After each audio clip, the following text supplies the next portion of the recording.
Bonjour à tous, bienvenue sur la chaîne Le Droit Public en podcast. Je suis Benjamin Ingelard, je suis avocat fondateur du cabinet du même nom, Ingelard Partners Avocats.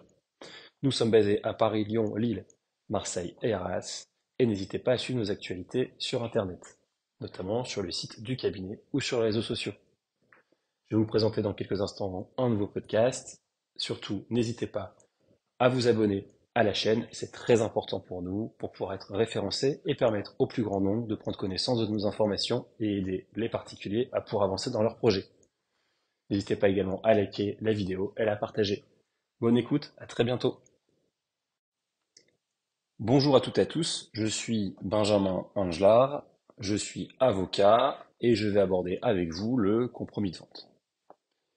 Le compromis de vente, c'est une notion que vous entendez forcément lorsque vous vous projetez dans l'acquisition d'un bien immobilier, que vous soyez vendeur ou acquéreur.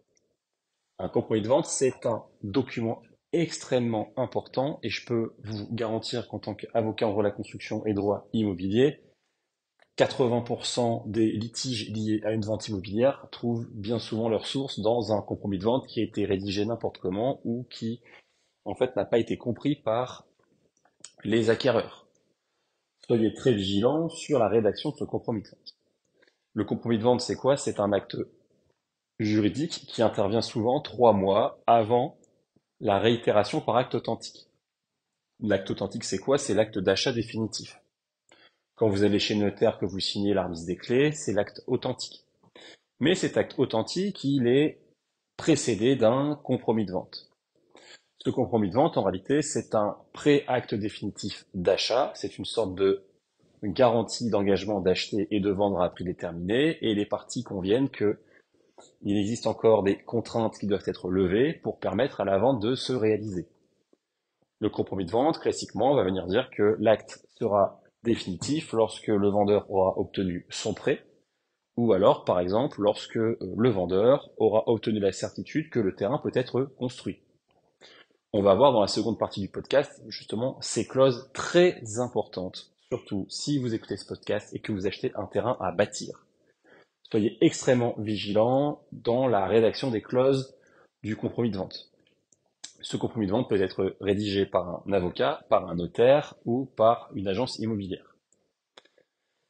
Alors, juridiquement, le compromis de vente, c'est une promesse synalagmatique de vente, c'est-à-dire que deux parties s'entendent, vendeur et acheteur, l'un comme l'autre, à conclure la vente à un prix déterminé d'un commun accord.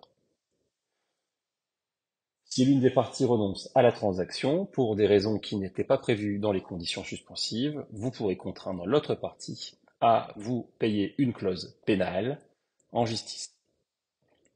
La signature du compromis de vente s'accompagne du versement par le futur acquéreur d'une somme à titre de garantie qui varie à peu près à hauteur de 10% du prix de vente. Il s'agit d'un dépôt de garantie qui, bien entendu, s'imputera sur le prix final lorsque vous signerez l'acte définitif devant votre notaire. Contrairement à un acte de vente ou à une promesse de vente, ce compromis n'a pas besoin, bien entendu, d'être enregistré auprès des services fiscaux. Le conseil que je vous ai déjà donné et que je vous redonne, vous êtes libre de signer vous-même et rédiger vous-même un compromis de vente en trouvant des modèles sur Internet, mais je vous le déconseille très vivement. Très vivement.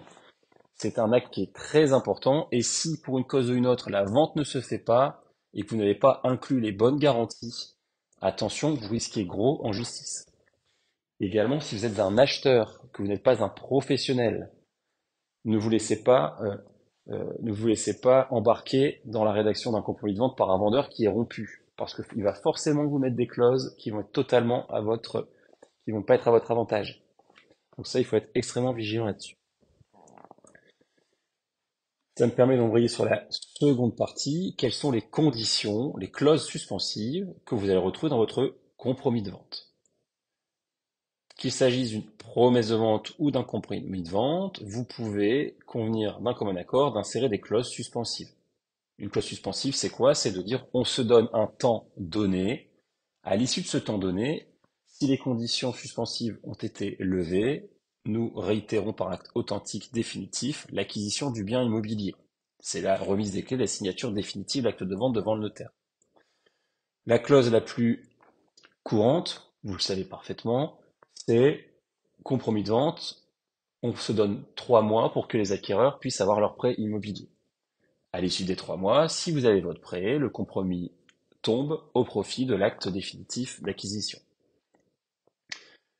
Par exemple, en cas de refus d'un prêt de la part de la banque de l'acheteur, et ou encore l'exercice d'un droit de préemption par une commune, et bien dans ce cas-là, le compromis n'a pas lieu et les sommes que vous aviez versées à titre de garantie vous sont restituées. Également, très important, j'attire votre attention, parce que ça c'est ce que je vois régulièrement en matière d'urbanisme au cabinet, vous achetez un terrain nu. C'est un terrain qui n'accueille à ce jour aucune construction. Dans le compromis, vous devez impérativement mettre que l'acte d'achat sera définitif uniquement si vous disposez soit d'un permis de construire, soit d'un certificat d'urbanisme opérationnel. J'ai eu le cas de clients récemment qui ont acheté un terrain qui était une pâture, un terrain qui était certes un terrain qui pouvait être bâti, sauf qu'ils ont acheté définitivement. Or, ils ont, une fois qu'ils avaient la remise de l'acte, une fois qu'ils étaient propriétaires définitifs, fait une demande de permis de construire à la mairie qu'il a refusé. Parce que le plan local d'urbanisme était en cours de modification. Et bien là, vous n'avez plus que vos yeux pour pleurer, parce que vous n'avez pas mis de clause suspensive dans le compromis. Donc si vous achetez un terrain à bâtir ou un terrain nu, même si ce terrain est un terrain constructible, vous mettez bien dans le compromis de vente que l'acte sera réitéré par acte authentique et donc achat définitif uniquement si vous obtenez un certificat d'urbanisme opérationnel. Un certificat d'urbanisme opérationnel, c'est quoi? C'est une décision administrative, un arrêté qui est délivré par la mairie qui va venir vous garantir le fait que votre terrain peut être construit dans un délai de 18 mois. On gèle vos droits à construire. C'est extrêmement important. En dernier lieu, comme vous le savez, dans le cadre d'un compromis de vente, vous avez également un droit à rétractation incompressible de 10 jours. Voilà pour les différents éléments sur le compromis de vente. J'espère que ce podcast, bref, vous a plu. Si c'est le cas, n'hésitez pas à me l'indiquer, à vous abonner à la chaîne, à me faire part éventuellement dans les commentaires d'idées de nouveaux épisodes. J'ai été ravi de vous éclairer. À très bientôt.